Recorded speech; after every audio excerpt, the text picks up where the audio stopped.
Hello, you guys. Today I'll be analyzing chapter 7 and 8 of Frankenstein. So, this is going to be a really dense video because we're going to be discussing really important themes and especially the events that are going to take place in chapter 8. These events are really important because they really shed light on many themes of the novel, as well as we can they're frequently discussed because we can back up a lot of them, a lot of points made by using these events as evidence. Now we do have chapter 7, which has many events that took place, and chapter 8, which has a major event that takes place and that will be constantly talked about throughout the novel. So let's begin. Firstly, in chapter 7, Victor receives a letter from his father notifying him about his brother William and that he has been murdered. And then the family is out on an evening stroll near their house. And basically, this is just explaining how William passed away. William runs ahead of the group to play with his older brother Ernest. And then later he was found, and this is like the description on how he was found. He was found stretched out on the grass, livid and motionless. The print of the murderer's finger was on his neck. Missing was a locket that Elizabeth had given William of their mother. So basically, the fact that this locket was missing is a really important factor. And I actually talked about this in the previous chapter, and how the fact that Justine had actually found a family and the monster hadn't, despite the fact that they were both abandoned, might be that the monster who murdered William framed Justine on purpose. He chose Justine because of his jealousy. Now, this is just a theory, of course. This is not factual, but theoretical. Now, Victor catches a glimpse of the monster between the flashes of lightning. The monster disappears and he realizes that he has been seen by his creator. So this is really important because the lightning, like I previously mentioned in my previous videos, lightning is a recurring motif throughout the novel, because we first know that lightning actually sparked Victor's interest in academia, specifically the branches of philosophy. The fact that when lightning took place and the tree disappeared, this intrigued Victor, and this is what started his whole quest on finding a glory and being this amazing scientist who made all of these new theories and creations and inventions. Therefore, and then later we do know that the minute the monster was created, the lightning took place when he was when he had just been given life. Now, when Victor saw the monster, he saw the lightning, which also is a resemblance of the monster. It's a symbol of the monster. It symbolizes the monster. So as we can see that lightning is a recurring motif throughout novel, as well as now fully believing that his creation murdered William. Victor knows that he cannot reveal the source of the crime without some serious inquiry about his creation. Like I previously mentioned also in my previous video, that Victor is extremely selfish person, and despite the fact that his brother had just been murdered, he decided to make sure that no one finds out about the monster, because if the monster was, caught, they knew that such a creature existed, then then Victor, of course, would have to face certain consequences. Therefore, Victor decided, instead of stopping the monster and coming to giving an end to the situation, he decides that no, he wants to make sure that he is safe and no harm gets into his way, which shows that also Victor is quite of an impulsive person, because he did not think, oh, if the monster killed my brother, then what if he's gonna kill my other loved ones? But no, he did not. The only person he thought about was himself. So we can also re-emphasize on the point that he's really selfish and that he is also impulsive. When Victor goes home, he was notified that Justine is accused of the monster's death, and Victor assures Elizabeth that Justine will not be found guilty by the justice system, which is quite ironic. Now let us go into the depth, into the analysis. So Victor is extremely isolated due to the fact that he did not tell anyone that he had created the monster who ended up killing his brother, indirectly making him his brother's murderer. I'm sorry, this is mother. This is supposed to be brother. I'm really sorry. This is a gothic element in the novel, of course, because we do know that in gothic literature, isolation is it's a really important factor in gothic literature, as well as this just emphasizes on the theme of isolation throughout the novel, as well as the monster's motive to kill William is to assert himself in Victor's life. Furthermore, he's seeking revenge since after creating him, Victor abandoned him. So this is basically just revenge on Victor because he had abandoned him. And a flash of lightning illuminated the object and discovered its shape plainly to me. Its gigantic structure and the deformity of its aspect more hideous than that belongs to humanity. Instantly informed that it was the wretch, the filthy demon to whom I had given life. So basically, this is a quote, Victor speaking, describing the monster. So basically, in this quote, Shelley uses the weather, the atmosphere to reflect on the mood of events. And as you can see, this is mainly made in movies, when these sad events take place and then just begins like raining and like storms happen, all of this stuff takes place. You can also see that Shelley tries to do that to reflect on the mood of the events and to show the darkness, which can also be interpreted as a Gothic element as well. Since this was the moment where Victor had caught the monster red-handed and found out that he was responsible for his brother's murder. So basically, this was the moment where Victor realized that he had actually not gone away from the monster, and all of this time he spent with Henry and in Ingolstadt, all of that time, the monster was still out there, and we can actually come to the realization that the monster, all of this time he was doing his research, was finding out how he's going to get back at Victor. He was grasping a bigger and better understanding of the world. And again, my apologies for this mistake here. And where, so this is supposed to have a W, this is supposed to have an H, I'm sorry. Yeah. Furthermore, lightning is a recurrent motif, like I previously mentioned throughout the novel. It can be seen as a recurrent motif or a symbol symbolizing the presence of the monster, like I just said, because lightning evoked Victor's interest in science, and it struck the moment the monster was created, as well as Victor was able to identify the monster due to the fact that lightning took place. Moreover, this quote emphasizes on the way Victor views his creation. So he actually described him as a devil, a demon to be more specific, which is kind of alluding to Paradise Lost in some sort of way. And as we previously know that he is terrified from it, yet now it is evident that he views it as a demon, which represents evil.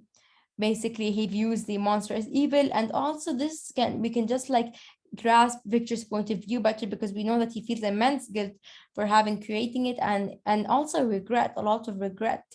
And it just shows again the difference between what you expect and what you actually get in reality, and just like the irony behind this. And again, if you want to grasp all of these better ideas, if you haven't viewed my previous video, please do. And you'll get a much better idea of what I'm talking about, especially the deep analysis. Now, the next quote. If she is, as you believe, innocent, rely on the justice of our laws and the activity with which I shall prevent the slightest shadow of partiality.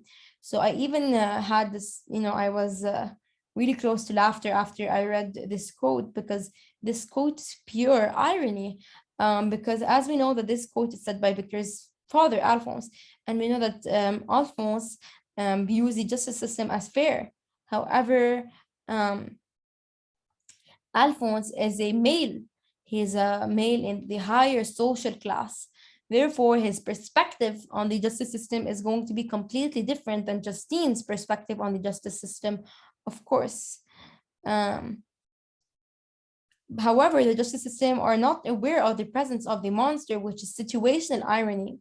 Furthermore, the justice system may seem fair to him due to his position in society as a male of the upper class, whereas in Justine's perspective, the law is not fair since they view her as a potential suspect in all cases due to her position in society as a male, making her seem as a suspicious or credible suspect.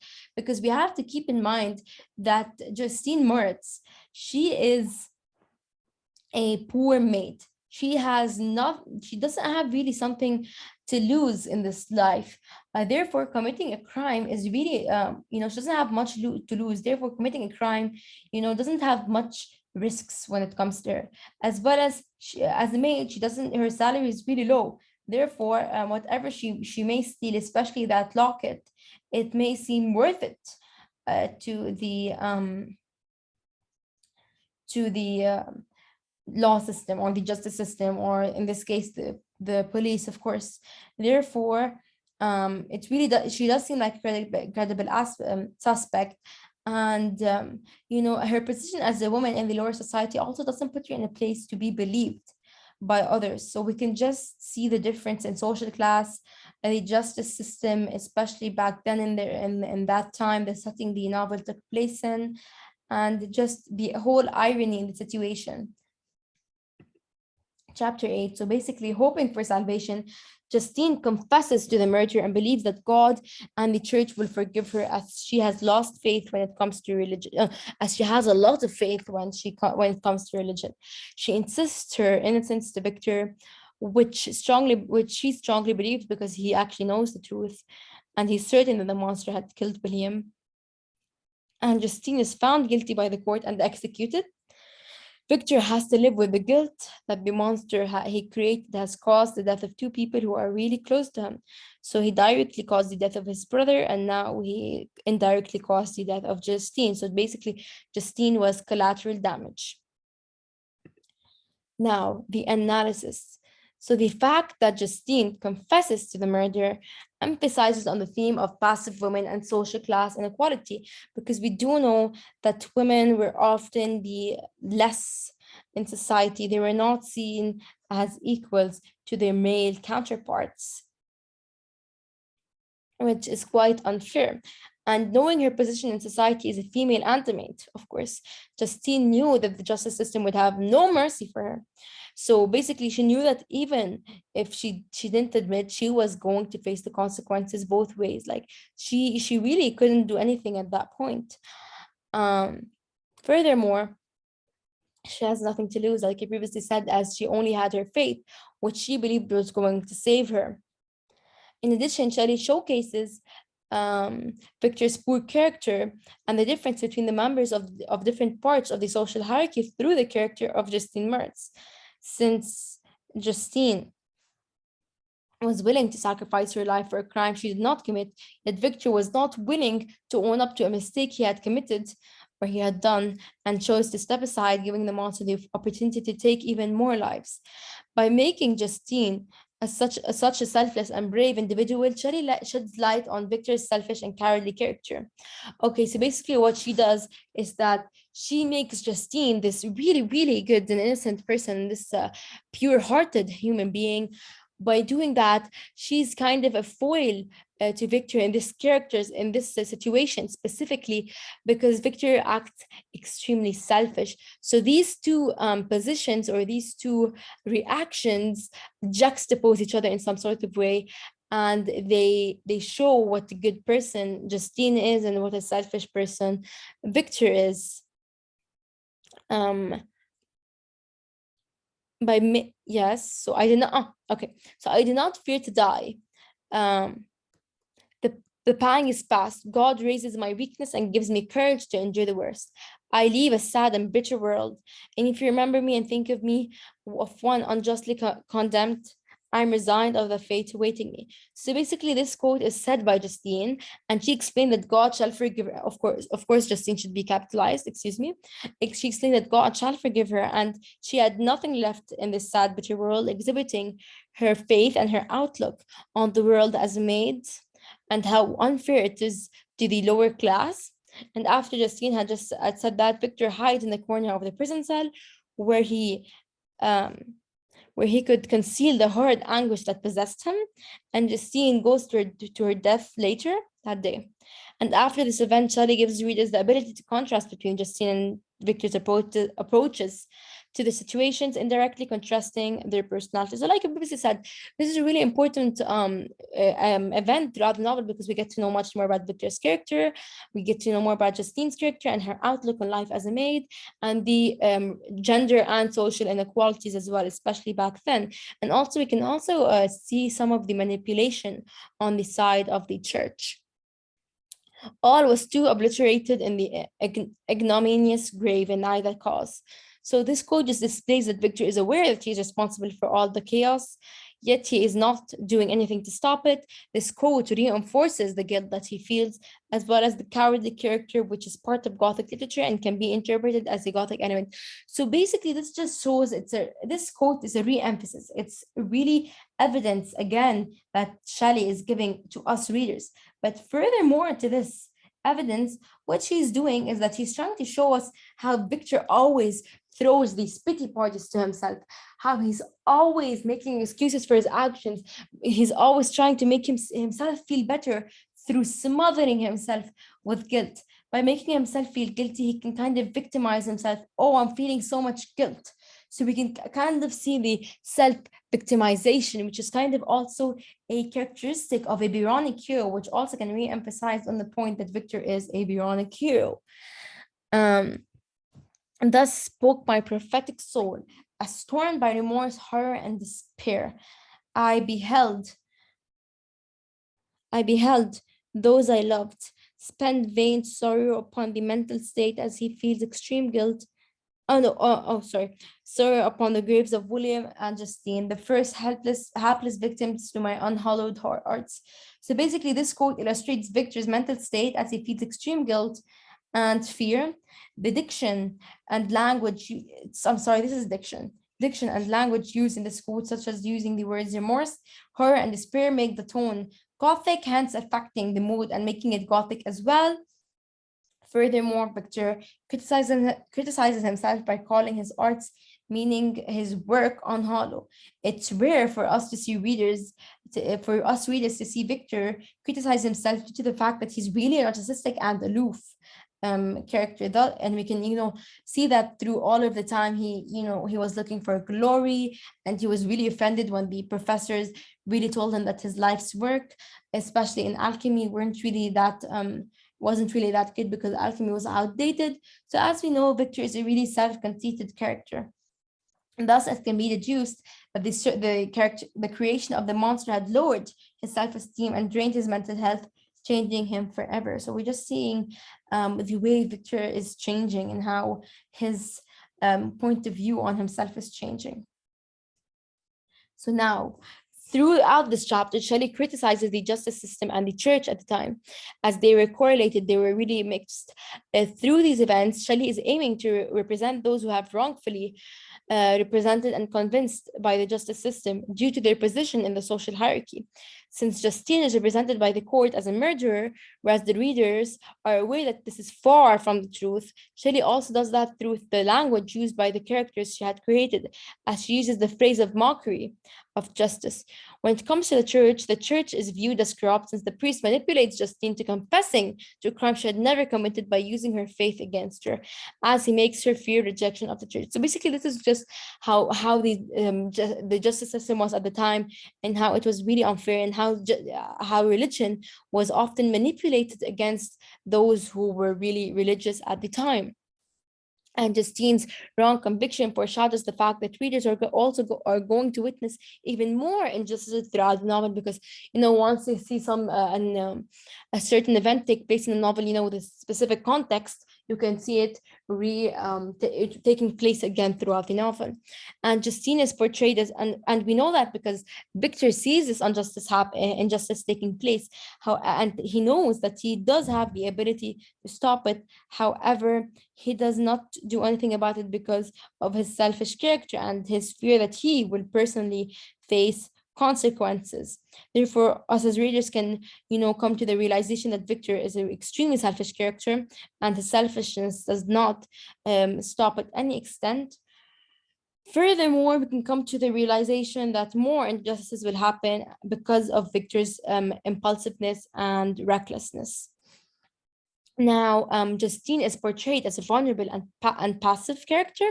This can be deduced because everyone around her is taking advantage of her and making her do what they want, such as the priest, of course.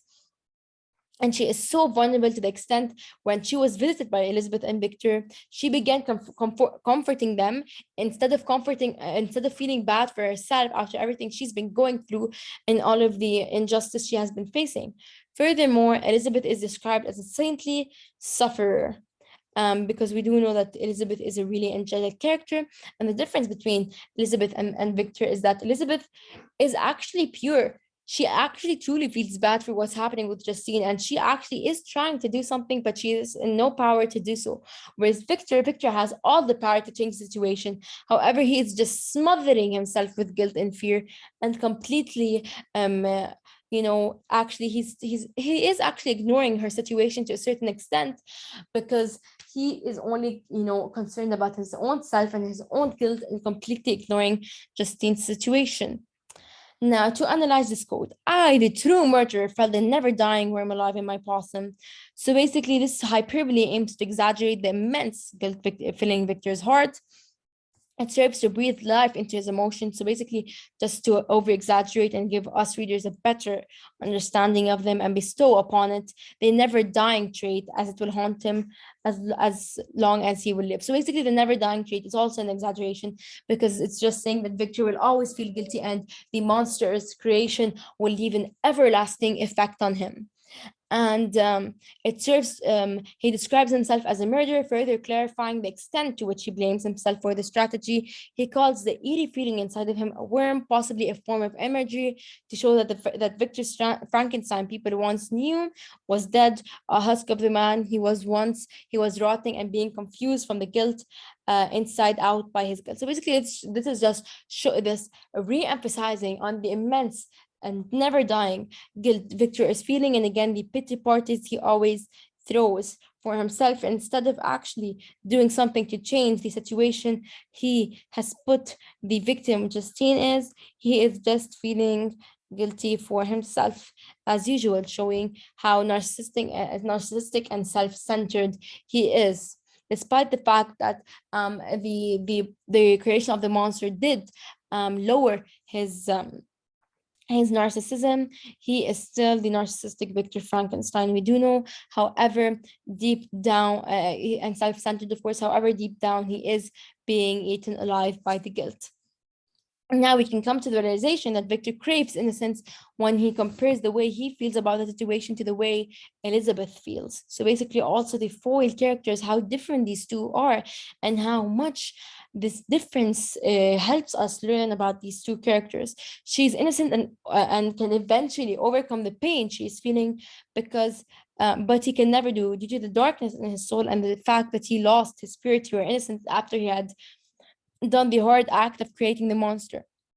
This also emphasizes on them being foil characters due to the different approaches and positions in situations. We can come to the realization, since Victor says Elizabeth also wept and was unhappy, but hers was the misery of innocence, which, like a cloud that passes over the fair moon for a while, hides but cannot tarnish its brightness. Anguish and despair had penetrated into the core of my heart. I bore a hell within me, which nothing could extinguish. To be more concise, Victor uses a simile to compare by using the comparison tool, like, of course, to compare light and dark, associating light with innocence, as he suggests that innocence is what he craves in the state of darkness, and Elizabeth being that light, that innocence, whereas he's that darkness. And basically, this is the situation is that way because he can change the situation, and he is actually the purpose for this whole situation. The fact that he created the monster triggered all of these events to take place.